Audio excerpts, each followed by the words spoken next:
اعوذ باللہ من الشیطان الرجیم بسم اللہ الرحمن الرحیم اللہ اکبر کبیرہ والحمد للہ کثیرہ وسبحان اللہ بکرۃ واصیلا رب اشرح لی صدری ویسر لی امری واحلل عقدۃ من لسانی یفقهوا قولی ربی یسر ولا تعسر وتمم بالخیر وبک نستعین ربی زدنی علما بسم اللہ الرحمن الرحیم۔ حج کے ٹاپک کا آج آخری سب ٹاپک ہے کہ حج کا عالمگیر اجتماع حج کے ثمرات۔ عالم اسلام میں حرکت۔ برادران اسلام، آپ جانتے ہیں کہ ایسے مسلمان جن پر حج فرض ہے، یعنی جو کعبے تک آنے جانے کی قدرت رکھتے ہیں، ایک دو تو ہوتے نہیں ہیں، ہر بستی میں ان کی اچھی خاصی تعداد ہوتی ہے۔ ہر شہر میں ہزاروں اور ہر ملک میں لاکھوں ہی ہوتے ہیں، اور ہر سال ان میں سے بہت لوگ حج کا ارادہ کر کے نکلتے ہیں۔ اب ذرا تصور کیجئے کہ دنیا کے کونے کونے میں جہاں بھی مسلمان بستے ہیں، حج کا موسم آنے کے ساتھ ہی کس طرح اسلام کی زندگی جاگ اٹھتی ہے، کیسی کچھ حرکت پیدا ہوتی ہے اور کتنی دیر تک رہتی ہے۔ تقریباً رمضان کے مہینے سے لے کے ذی القعدہ تک دنیا کے مختلف حصوں سے مختلف لوگ حج کی تیاریاں کر کے نکلتے ہیں۔ ادھر ذی الحجہ کے آخر سے سفر ربیع الاول بلکہ ربیع الثانی تک واپسیوں کا سلسلہ چلتا رہتا ہے۔ ان 6-7 مہینے کی مدت تک گویا مسلسل تمام روئے زمین کی مسلمان آبادیوں میں ایک طرح کی دینی حرکت جاری رہتی ہے۔ جو لوگ حج کو جاتے ہیں اور حج سے واپس آتے ہیں، وہ تو دینی کیفیت میں سرشار ہوتے ہی ہیں، مگر جو نہیں جاتے ان کو بھی حاجیوں کو رخصت کرنے اور ایک ایک بستی سے ان کے گزرنے اور پھر واپسی پر ان کے استقبال کرنے اور ان سے حج کے حالات سننے کی وجہ سے تھوڑا یا بہت اس کیفیت کا کچھ نہ کچھ حصہ مل ہی جاتا ہے۔ پرہیزگاری اور تقویٰ کی افزائش۔ جب ایک حاجی حج کی نیت کرتا ہے اور اس نیت کے ساتھ ہی اس پر خوف خدا اور پرہیزگاری اور توبہ و استغفار اور نیک اخلاقی کے اثرات چھانے شروع ہوتے ہیں، اور وہ اپنے عزیزوں، دوستوں اور معاملہ داروں اور ہر قسم کے متعلقین سے اس طرح رخصت ہونا اور معاملات صاف کرنا شروع کرتا ہے کہ گویا اب وہ پہلے سا شخص نہیں ہے، بلکہ خدا کی طرف لو لگ جانے کی وجہ سے اس کا دل پاک صاف ہو رہا ہے۔ تو اندازہ کیجئے کہ ایک حاجی کی اس حالت کا کتنے لوگوں پر اثر پڑتا ہوگا۔ اور اگر ہر سال دنیا کے مختلف حصوں میں 1 لاکھ آدمی بھی اوسطاً اس طرح حج کے لیے تیار ہوتے ہیں، تو ان کی تاثیر کتنے لاکھ آدمیوں کے اخلاق تک پہنچتی ہوگی۔ پھر حاجیوں کے قافلے جہاں جہاں سے گزرتے ہوں گے، وہاں ان کو دیکھ، ان سے مل کر، ان کی لبیک لبیک کی آوازیں سن کر کتنوں کے دل گرما جاتے ہوں گے، کتنوں کی توجہ اللہ کی طرف اور اللہ کی گھر کی طرف پھر جاتی ہوگی، اور کتنوں کی سوئی ہوئی روح میں حج کے شوق سے حرکت پیدا ہو جاتی ہوگی۔ پھر جب یہ لوگ اپنے مرکز سے پھر کر اپنی بستیوں کی طرف دنیا کے مختلف حصوں میں حج کی کیفیتوں کا خمار لیے ہوئے پلٹتے ہوں گے اور لوگ ان سے ملاقات کرتے ہوں گے، تو ان کی زبان حال اور زبان قول سے اللہ کے گھر کا ذکر سن کر کتنے بے شمار حلقوں میں دینی جذبات تازہ ہو جاتے ہوں گے۔ عالمی اسلام کی بیداری کا موسم، پس اگر میں یہ کہوں تو بیجا نہ ہوگا کہ جس طرح رمضان کا مہینہ تمام اسلامی دنیا میں تقویٰ کا موسم ہے، اسی طرح حج کا زمانہ تمام روئے زمین میں اسلام کی زندگی اور بیداری کا زمانہ ہے۔ اس طریقے سے شریعت بنانے والے حکیم و دانا نے ایسا بے نظیر انتظام کر دیا ہے کہ انشاءاللہ قیامت تک اسلام کی عالمگیر تحریک مٹ نہیں سکتی۔ دنیا کے حالات خواہ کتنے ہی بگڑ جائیں اور زمانہ کتنا ہی خراب ہو جائے، مگر یہ کعبے کا مرکز اسلامی دنیا کے جسم میں کچھ اس طرح رکھ دیا گیا ہے جیسے آدمی کے جسم میں دل ہوتا ہے۔ جس تک دل حرکت کرتا رہے، آدمی مر نہیں سکتا، چاہے بیماریوں کی وجہ سے وہ ہلنے تک کی طاقت نہ رکھتا ہو۔ بالکل اسی طرح دنیا کا یہ دل بھی ہر سال اس کی دور دراز رگوں تک خون کھینچتا رہتا ہے اور پھر اس کو رگ رگ تک پھیلا دیتا ہے۔ جب تک اس دل کی یہ حرکت جاری ہے اور جب تک خون کے کھینچنے اور پھر پھیلنے کا یہ سلسلہ چل رہا ہے، اس وقت تک یہ بالکل محال ہے کہ اس جسم کی زندگی ختم ہو جائے، خواہ بیماریوں سے یہ کتنا ہی زار و نزار ہو۔ وحدت ملت پر کیف نظارہ، ذرا آنکھیں بند کر کے اپنے دل میں اس نقشے کا تصور تو کیجئے کہ ادھر مشرق سے، ادھر جنوب سے، ادھر مغرب سے، ادھر شمال سے ان گنت قوموں اور بے شمار ملکوں کے لوگ ہزاروں راستوں سے ایک ہی مرکز کی طرف چلے آ رہے ہیں۔ شکلیں اور صورتیں مختلف ہیں، رنگ مختلف ہیں، زبانیں مختلف ہیں، مگر مرکز کے قریب ایک خاص حد تک پہنچنے ہی سب اپنے اپنے قومی لباس اتار دیتے ہیں اور سارے کے سارے ایک ہی طرز کا سادہ یونیفارم پہن لیتے ہیں۔ احرام کا یہ یونیفارم پہننے کے بعد اعلانیہ یہ معلوم ہونے لگتا ہے کہ سلطان عالم اور بادشاہ زمین و آسمان کی یہ فوج جو دنیا کی ہزاروں قوموں سے بھرتی ہو کر آ رہی ہے، ایک ہی بادشاہ کی فوج ہے، ایک ہی اطاعت و بندگی کا نشان ان سب پر لگا ہوا ہے، ایک ہی وفاداری کے رشتے میں یہ سب بندھے ہوئے ہیں اور ایک ہی دارالسلطنت کی طرف اپنے بادشاہ کی ملاحظہ میں پیش ہونے کے لیے جا رہے ہیں۔ یہ یونیفارم پہنے ہوئے سپاہی جب میقات سے آگے چلتے ہیں تو ان سب کی زبانوں سے وہی ایک نعرہ بلند ہوتا ہے، لبیک اللہم لبیک لبیک لبیک لا شریک لک لبیک۔ بولنے کی زبانیں سب کی مختلف ہیں مگر نعرہ سب کا ایک ہی ہے۔ پھر جوں جوں مرکز قریب آتا جاتا ہے دائرہ سمٹ کر چھوٹا ہوتا چلا جاتا ہے، مختلف ملکوں کے قافلے ملتے چلے جاتے ہیں اور سب کے سب مل کر نمازیں ایک ہی طرز پر پڑھتے ہیں، سب کا ایک یونیفارم، سب کا ایک امام، سب کی ایک ہی حرکت، سب کی ایک ہی زبان، سب ایک اللہ اکبر کے ہی اشارے پر اٹھتے اور بیٹھتے اور رکوع اور سجدہ کرتے ہیں، اور سب ایک قرآن عربی کو پڑھتے اور سنتے ہیں۔ یوں زبانوں اور قومیتوں اور وطنوں اور نسلوں کا اختلاف ٹوٹتا ہے، یوں خدا پرستوں کی ایک عالمگیر جماعت بنتی ہے۔ پھر جب یہ قافلہ ایک زبان ہو کر لبیک لبیک کے نعرے بلند کرتے ہوئے چلتے ہیں، جب ہر بلندی اور ہر پستی پر یہی نعرے لگتے ہیں، جب قافلوں کے ایک دوسرے سے ملنے کے وقت دونوں طرف سے یہی صدائیں اٹھتی ہیں، جب نمازوں کے وقت اور صبح کے تڑکے میں یہی آوازیں گونجتی ہیں، تو ایک عجیب فضا پیدا ہو جاتی ہے جس کے نشے میں آدمی سرشار ہو کر اپنی خودی کو بھول جاتا ہے اور اس لبیک کی کیفیت میں جذب ہو کر رہ جاتا ہے۔ پھر کعبہ پہنچ کر تمام دنیا سے آئے ہوئے آدمیوں کا ایک لباس میں ایک مرکز کے ارد گرد گھومنا، پھر سب کا ایک ساتھ صفا اور مروہ کے درمیان سعی کرنا، پھر سب کا مینا میں کیمپ لگانا، پھر سب کا عرفات کی طرح کوچ کرنا اور وہاں ایک امام سے خطبہ سننا، پھر سب کا مزدلفہ میں رات کو چھاؤنی ڈالنا، پھر سب کا ایک ساتھ مینا کی طرف پلٹنا، پھر سب کا متفق ہو کر جمرہ عقبہ پر کنکریوں کی چاند ماری کرنا، پھر سب کا قربانیاں کرنا، پھر سب ایک ساتھ کعبے کی طرف پلٹ کر طواف کرنا، پھر سب کا ایک ہی مرکز پر ارد گرد نماز پڑھنا، اندر وہ کیفیت رکھتا ہے اپنے اندر وہ کیفیت رکھتا ہے جس کی نظیر دنیا میں ناپید ہے۔ ایک مقصد، ایک مرکز پر اجتماع، دنیا بھر کی قوموں سے نکلے ہوئے لوگوں کا ایک مرکز پر اجتماع، اور وہ بھی ایسی ایک دلی و یکجہتی کے ساتھ، ایسی ہم خیالی و ہم آہنگی کے ساتھ، ایسے پاک جذبات، پاک مقاصد اور پاک اعمال کے ساتھ۔ حقیقت میں اتنی بڑی نعمت ہے جو آدم کی اولاد کو اسلام کے سوا کسی نے نہیں دی۔ دنیا کی قومیں ہمیشہ ایک دوسرے سے ملتی رہی ہیں، مگر کس طرح؟ میدان جنگ میں گلے کاٹنے کے لیے، یا صلح کانفرنسوں میں حلقوں اور تقسیم اور قوموں کے بٹوارے کے، یا مجلس و اقوام متحدہ میں، تاکہ ہر قوم دوسری قوم کے خلاف دھوکے، فریب، سازش اور بے ایمانیوں کے جال پھیلائے اور دوسرے کے نقصان سے اپنا فائدہ حاصل کرنے کی کوشش کرے۔ تمام قوموں کے عام لوگوں کا صاف دلی کے ساتھ، نیک اخلاق اور پاک خیالات کے ساتھ ملنا، محبت، خلوص کے ساتھ ملنا، قلبی اور روحانی اتحاد کے ساتھ ملنا، خیالات، اعمال اور مقاصد کی یکجہتی کے ساتھ ملنا، اور ایک ہی دفعہ مل کر نہ رہ جانا بلکہ ہمیشہ ہمیشہ کے لیے ہر سال ایک مرکز پر اسی طرح اکٹھے ہوتے رہنا۔ کیا یہ نعمت اسلام کے سوا بین نوع انسان کو اور بھی کہیں ملتی ہیں؟ دنیا میں امن قائم کرنے، قوموں کی دشمنیوں کو مٹانے اور لڑائی جھگڑوں کے بجائے محبت اور دوستی اور برادری کی فضا پیدا کرنے کے لیے اس سے بہترین نسخہ کس نے تجویز کیا ہے؟ قیام امن کی سب سے بڑی تحریک اسلام صرف اتنا ہی نہیں کرتا، اس سے بڑھ کر یہاں اور بہت کچھ ہے۔ اس نے لازم کیا ہے کہ سال کے 4 مہینے جو حج اور عمرے کے لیے مقرر کیے گئے ہیں، ان میں کوشش کی جائے کہ کعبے کی طرف آنے والے تمام راستوں میں امن قائم رہے۔ یہ دنیا میں امن قائم رکھنے کی سب سے بڑی عوامی تحریک ہے، اور اگر دنیا کی سیاست کی باغیں اسلام کے ہاتھ میں ہوں تو مسلمان کی پوری کوشش یہ ہو کہ دنیا میں ایسی بدامنی نہ ہونے پائے جس سے حج اور عمرہ کا نظام معطل ہو جائے۔ دنیا میں واحد مرکز امن، اس نے دنیا کو ایک ایسا حرم دیا ہے جو قیامت تک کے لیے امن کا شہر ہے، جس میں آدمی تو کیا جانور تک کا شکار نہیں کیا جا سکتا،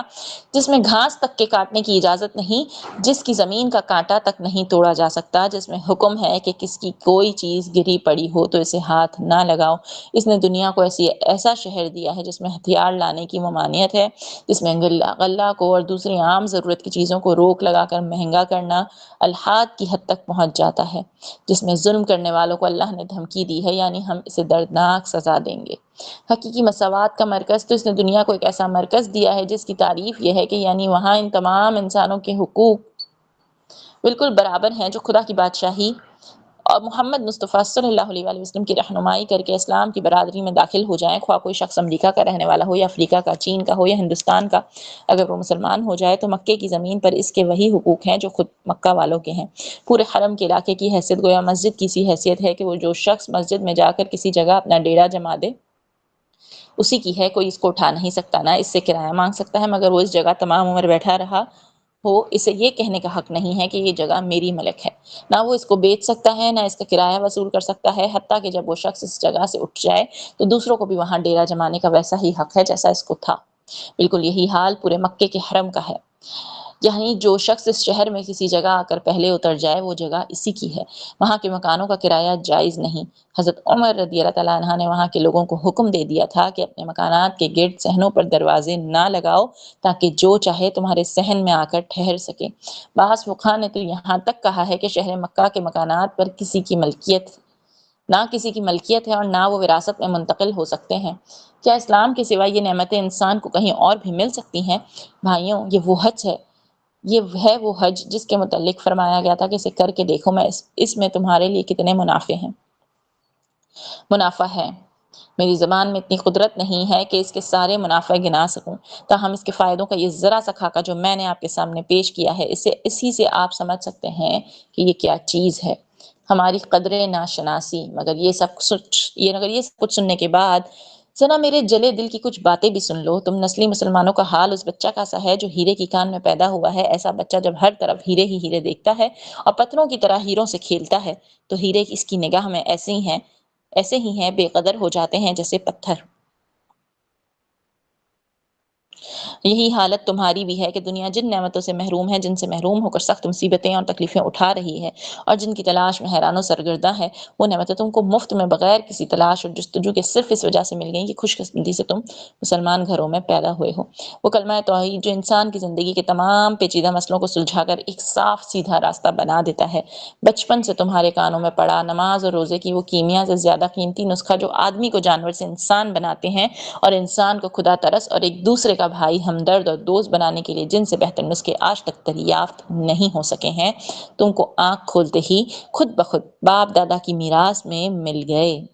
زکوٰۃ کی وہ بے نظیر ترکیب جس سے محض دلوں ہی کی ناپاکی دور نہیں ہوتی بلکہ دنیا کی مالیات کا نظام بھی درست ہو جاتا ہے، جس سے محروم ہو کر تم خود اپنی آنکھوں سے دیکھ رہے ہو کہ دنیا کے لوگ ایک دوسرے کا منہ نوچنے لگے ہیں، تمہیں وہ اس طرح مل گئی جیسے کسی حکیم و حاذق کے بچے کو بغیر محنت کے وہ نسخے مل جاتے ہیں جنہیں دوسرے لوگ ڈھونڈتے پھرتے ہیں۔ اسی طرح حج وہ عظیم الشان طریقہ بھی جس کے اثر کا دنیا بھر میں کہیں جواب نہیں ہے، جس سے زیادہ طاقت اور ذریعہ کسی اور تحریک کو چار دانگ عالم میں پھیلانے اور ابد تک زندہ رکھنے کے لیے آج تک دریافت نہیں ہو سکا ہے،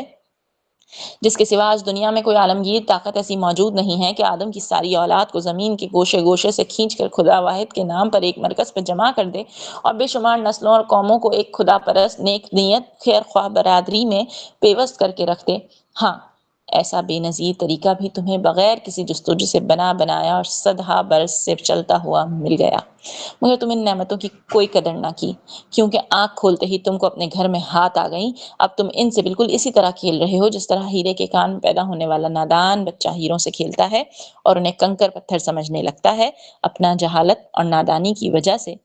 جس بری طرح تم اس زبردست دولت اور طاقت کو ضائع کر رہے ہو، اس کا نظارہ دیکھ کر دل جل اٹھتا ہے۔ کوئی کہاں سے اتنی قوت برداشت لائے کہ پتھر پھوڑوں کے ہاتھوں جواہرات کو برباد ہوتے دیکھ کر ضبط کر سکے۔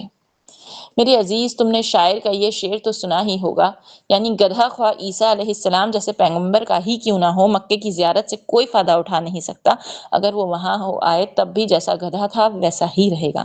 نماز روزہ ہو یا حج، یہ سب چیزیں سمجھ بوجھ رکھنے والے انسانوں کی تربیت کے لیے ہیں، جانوروں کو سدھارنے کے لیے نہیں ہیں۔ جو لوگ نہ ان کے معنی نہ مطلب کو سمجھیں، نہ ان کے مدعے سے کچھ غرض رکھیں، نہ اس فائدے کو حاصل کرنے کا ارادہ ہی کریں، جیسا اگلوں کو کرتے دیکھا ویسے ہی خود بھی کر دیا، تو اس میں آخر کس نتیجے کی توقع کی جا سکتی ہے؟ بدقسمتی سے عموماً آج کل کے مسلمان اسی طریقے سے ان افعال کو ادا کر رہے ہیں۔ ہر عبادت کی ظاہری شکل جیسی مقرر کر دی گئی ہے ویسی ہی بنا کر رکھ دیتے ہیں،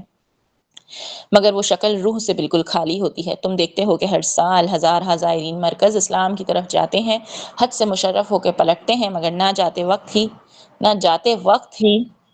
ان پر وہ اصلی کیفیت طاری ہوتی ہے اور جو ایک مسافر حرم میں ہونی چاہیے، نہ وہاں سے واپس آ کر ہی ان میں کوئی اثر حج کا پایا جاتا ہے، اور نہ اس سفر کے دوران میں وہ ان آبادیوں کے مسلمانوں اور غیر مسلموں پہ اپنے اخلاق کا کوئی اچھا نقش بٹھاتے ہیں جن پر سے ان کا گزر ہوتا ہے، بلکہ اس کے برعکس ان میں زیادہ تر وہ لوگ شامل ہوتے ہیں جو اپنی گندگی، بے تمیزی اور اخلاقی پستی نمائش کر کے اسلام کی عزت کو بٹا لگاتے ہیں۔ ان کے زندگی کو دیکھ کر بجائے اس کے کہ دین کی بزرگی کا سکہ غیروں پہ جمے، بلکہ خود اپنوں کی نگاہوں میں بھی وہ بے وقت ہو جاتے ہیں، اور یہی وجہ ہے کہ آج خود ہماری اپنی قوم کی بہت سے نوجوان ہم سے پوچھتے ہیں کہ ذرا اس حج کا فائدہ تو سمجھاؤ۔ حالانکہ یہ حج وہ چیز تھی کہ اگر اس کی اصلی شان کے ساتھ طے کیا جاتا تو کافر تک اس کے فائدوں کو اعلانیہ دیکھ کر ایمان لے آتے۔ کسی تحریک کے ہزاروں لاکھوں ممبر ہر سال دنیا کے ہر حصے سے کھینچ کر ایک جگہ جمع ہوں اور پھر اپنے اپنے ملکوں کو واپس جائیں، ملک اور شہر سے گزرتے ہوئے ایک پاکیزہ زندگی، پاکیزہ خیالات اور پاکیزہ اخلاق کا اظہار کرتے جائیں، جہاں جہاں ٹھہریں، جہاں سے گزریں، وہاں اپنی تحریک کے اصولوں کا نہ صرف زبان سے پرچار کریں بلکہ اپنی عملی زندگی سے ان کا پورا مظاہر بھی کر دیں، اور یہ سلسلہ 10-20 برس نہیں بلکہ صدیوں تک سال بہ سال چلتا رہے۔ بھلا غور تو کیجئے کہ یہ بھی کوئی ایسی چیز تھی کہ اس کے فائدے پوچھنے کی کسی کو ضرورت پیش آتی؟ خدا کی قسم اگر یہ کام صحیح طریقے پہ ہوتا تو اندھے اس کا فائدہ دیکھتے اور بہرے اس کے فائدے سن لیتے۔ ہر سال کا حج کروڑوں مسلمانوں کو نیک بناتا، ہزاروں غیر مسلموں کو اسلام کے دائرے میں کھینچ لاتا اور لاکھوں غیر مسلموں کے دلوں پر اسلام کی بزرگی کا سکہ بٹھا دیتا، مگر برا ہو جہالت کا، جاہلوں کے ہاتھ پڑھ کر کتنی بیش قیمت چیز کس طرح بری طرح ضائع ہو رہی ہے۔ حج سے پورے فائدہ حاصل کرنے کے طریقے۔ حج کے پورے فائدے حاصل ہونے کے لیے ضروری تھا کہ مرکز اسلام میں کوئی ایسا ہاتھ ہوتا جو اس عالمگیر طاقت سے کام لیتا، کوئی ایسا دل ہوتا جو ہر سال تمام دنیا کے جسم میں خون صالح دوڑاتا رہتا، کوئی ایسا دماغ ہوتا جو ان ہزاروں لاکھوں خداداد قاصدوں کے واسطے سے دنیا بھر میں اسلام کے پیغام کو پھیلانے کی کوشش کرتا، اور کچھ نہیں تو کم از کم اتنا ہی ہوتا کہ وہاں خالص اسلام زندگی کا ایک مکمل نمونہ موجود ہوتا، اور ہر سال دنیا کے مسلمان وہاں سے صحیح دینداری کا تازہ سبق لے کر پلٹتے۔ مگر وائے افسوس کہ وہاں کچھ بھی نہیں۔ متحائے دراز سے عرب میں جہالت پرورش پا رہی ہے۔ عباسیوں کے دور سے لے کے عثمانیوں کے دور تک ہر زمانے کے بادشاہ اپنے سیاسی اغراض کی خاطر عرب کو ترقی دینے کے بجائے صدیوں سے پہم گرانے کی کوشش کرتے رہے ہیں۔ انہوں نے اہل عرب کو علم، اخلاق، تمدن، ہر چیز کے اعتبار سے پستی کی انتہا تک پہنچا کر چھوڑا ہے۔ نتیجہ وہ ہے کہ وہ سرزمین جہاں سے کبھی اسلام کا نور تمام عالم میں پھیلا تھا، آج اسی جہالت کے قریب پہنچ گئی ہے جس میں وہ اسلام سے پہلے مبتلا تھی۔ اب نہ وہاں اسلام کا علم ہے، نہ اسلامی اخلاق ہے، نہ اسلامی زندگی ہے۔ لوگ دور دور سے بڑی ہی گہری عقیدتیں لیے ہوئے حرم پاک کا سفر کرتے ہیں، مگر اس علاقے میں پہنچ کے جب ہر طرف ان کو جہالت، گندگی، طمع، بے حیائی، دنیا پرستی، بد اخلاقی، بد انتظامی اور عام باشندوں کی طرح گری ہوئی حالت نظر آتی ہے تو ان کی توقعات کا سارا طلسم پاش ہو کر رہ جاتا ہے۔ حتیٰ کہ بہت سے لوگ حج کر کے اپنا ایمان بڑھانے کی بجائے الٹا کچھ کھو آتے ہیں۔ وہی پرانی محنت گری جو حضرت ابراہیم و اسماعیل علیہ السلام کے بعد جاہلیت کے زمانے میں کعبے میں مسلط ہو گئی تھی اور جسے رسول اللہ صلی اللہ علیہ وسلم نے آ کے ختم کیا تھا، اب پھر تازہ ہو گئی ہے۔ حرم کعبہ کے منتظم پھر اسی طرح محنت بن کر بیٹھ گئے ہیں۔ خدا کا گھر ان کے لیے جائیداد اور حج ان کے لیے تجارت بن گیا ہے۔ حج کرنے والوں کو اپنا آسامی سمجھتے ہیں۔ مختلف ملکوں میں بڑی بڑی تنخواہ پانے والے ایجنٹ مقرر ہیں تاکہ آسامیوں کو گھیر گھیر کر بھیجیں۔ ہر سال اجمیر کے خادموں کی طرح ایک لشکر کا لشکر دلالوں اور سفری ایجنٹوں کا مکے سے نکلتا ہے تاکہ دنیا بھر کے ملکوں سے آسامیوں کو گھیر لائیں۔ قرآن کی آیتیں اور حدیث کے احکام لوگوں کو سنا کر حج پر آمادہ کیا جاتا ہے، نہ اس لیے کہ انہیں خدا کا عائد کیا ہوا فرض یاد دلایا جائے بلکہ صرف اس لیے کہ ان احکام کو سن کر یہ لوگ حج کو نکلیں تو آمدنی کا دروازہ کھلے۔ گویا اللہ اور اس کے رسول صلی اللہ علیہ وسلم سے یہ سارا کاروبار انہی منحنتوں اور ان کے دلالوں کی پرورش کے لیے پھیلایا تھا۔ پھر جب اس فرض کو ادا کرنے کے لیے آدمی گھر سے نکلتا ہے تو سفر شروع کرنے سے لے کر واپسی تک ہر جگہ اس کو مذہبی مزدوروں اور دینی تاجروں سے سابقہ پیش آتا ہے۔ معلم، مطوف، وکیل مطوف، کلید بردار، کعبہ اور حکومت حجاز سب اس تجارت میں حصے دار ہیں۔ حج کے سارے مناسک معاوضہ لے کر ادا کرائے جاتے ہیں۔ ایک مسلمان کے لیے خانہ کعبہ کا دروازہ تک فیس کے بغیر نہیں کھل سکتا۔ نعوذ باللہ من ذالک۔ یہ بنارس اور ہریدوار کے پنڈتوں کسی حالت اس دین کے نام نہاد خدمت گزاروں اور مرکزی عبادت گاہ کے مجاوروں نے اختیار کر رکھی ہے، جس میں محنت گیری کے کاروبار کی جڑ کاٹ دی تھی۔ بھلا جہاں عبادت کرانے کا کام مزدوری اور تجارت بن گیا ہو، جہاں عبادت گاہوں کو ذریعہ آمدنی بنا لیا گیا ہو، جہاں احکام الہی کو اس غرض کے لیے استعمال کیا جاتا ہو کہ خدا کا حکم سن کر لوگ فرض بجا لانے کے لیے مجبور ہوں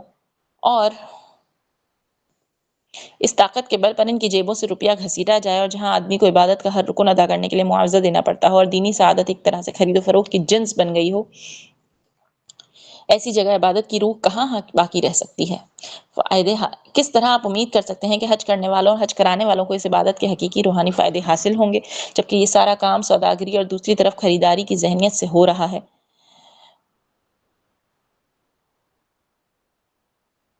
واضح رہے کہ خطبہ 1930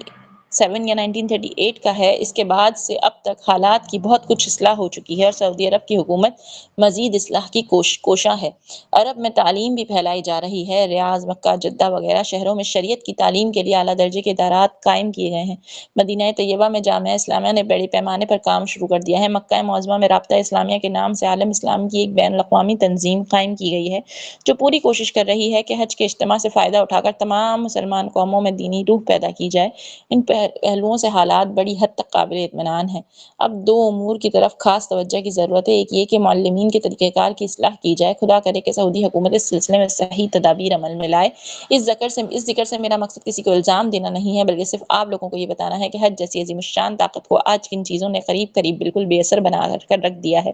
یہ غلط فہمی کسی کے دل میں نہ رہنا چاہیے کہ اسلام میں اور اس کے جاری کیے ہوئے طریقوں میں سے کوئی کوتاہی ہے۔ نہیں، کوتاہی دراصل ان لوگوں میں ہے جو اسلام کی صحیح پیروی نہیں کرتے۔ یہ تمہارے اپنے ہاتھوں کی کمائی ہے کہ جو طریقہ تم کو انسانیت کا مکمل نمونہ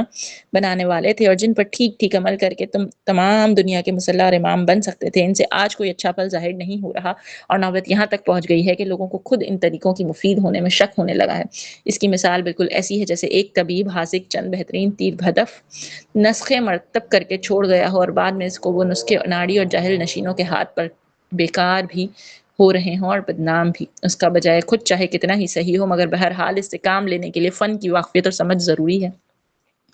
اناڑی اس سے کام لیں گے تو عجب نہیں کہ وہ غیر مفید ہی نہیں بلکہ مضر ہو جائے، اور جاہل لوگ جو خود نسخے کو جانچنے کی صلاحیت نہ رکھتے ہوں اس غلط فہمی میں پڑ جائیں کہ نسخہ خود ہی غلط ہے۔ وما علینا الا البلاغ۔ حج کا ٹاپک یہاں ختم ہوا۔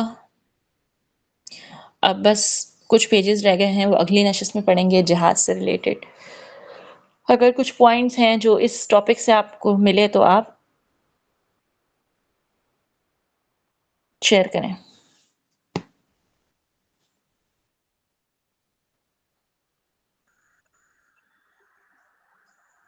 اب حج کا اتنا تو مطلب جو بیان کیا گیا ہے تو آس پاس دیکھنے سے ہی پتہ چلتا ہے۔ مجھے مطلب ایک یاد آ گیا کہ ہمارے یہاں ایک ہیں، انہوں نے اپنے بیٹے کو حج کروایا۔ ان کا بیٹا شراب میں تھا، ہر درجہ پیتے تھے شراب وہ، تو انہوں نے کہا حج کریں گے تو شراب چھوٹ جائے گی، لیکن میں تو انہیں آج بھی پیتا دیکھتی ہوں، سنتی ہوں کہ پیتا، تو کوئی رد عمل نہیں ہوا۔ انہیں یہ لگا کہ کچھ میریکل ہوگا، حج کریں گے تو کوئی میریکل ہو جائے گا اور وہ چھوڑ دیں گے، جبکہ یہ تو اپنے دل کے اوپر ہوتا ہے نا، اپنا خوف خدا ہونا چاہیے تب۔ تو معجزات اس میں تھوڑی ہیں، معجزات تو اپنے اندر بھی چھپے ہوتے ہیں، ہمیں کرنے کا وہ ہونا چاہیے، معلومات ہونی چاہیے ہمیں۔ بس یہ تھوڑی ہے کہ ہم آیت گھول کے پلا دیں اور اس سے وہ بیمار کو شفا ہو جائے گا، معلوم ہونا چاہیے۔ تو یہ چیز تو ہے کہ وہ والی بات نہیں ہے۔ اور پھر یہ بھی ہے کہ حج کی نیت دیکھی جاتی ہے کہ آپ وہاں حج کرنے جا رہے ہو یا تجارت کرنے جا رہے ہو، تو نیت پہ تو سارا آپ کا کام ڈپینڈ کرتا ہے۔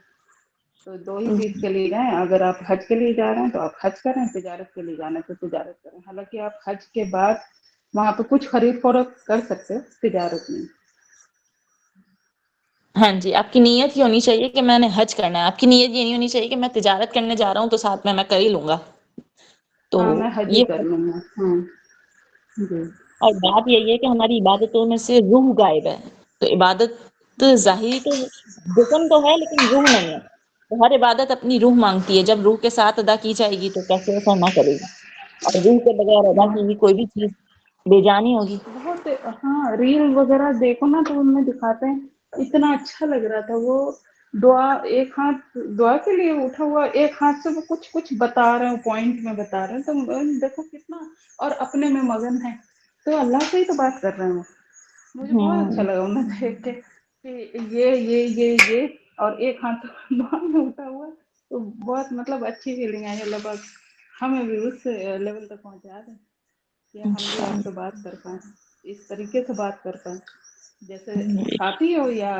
کوئی اپنا بہت قریبی ہوتا ہے، اس کو بتاتے ہیں کہ یہ بھی کر لیا، یہ بھی کر لیا، یہ نہیں کیا، یہ بھی نہیں ہوا۔ تو باتیں کرنا بھی تو ہے کہ آپ اللہ سے باتیں کریں، صحیح باتیں تو بات، ایسی اللہ ہوں سے گی۔ تعلق ایسا ہونا کہ ہم اس سے ہر بات شیئر کر سکیں۔ کہتے ہیں نا کہ ہمراز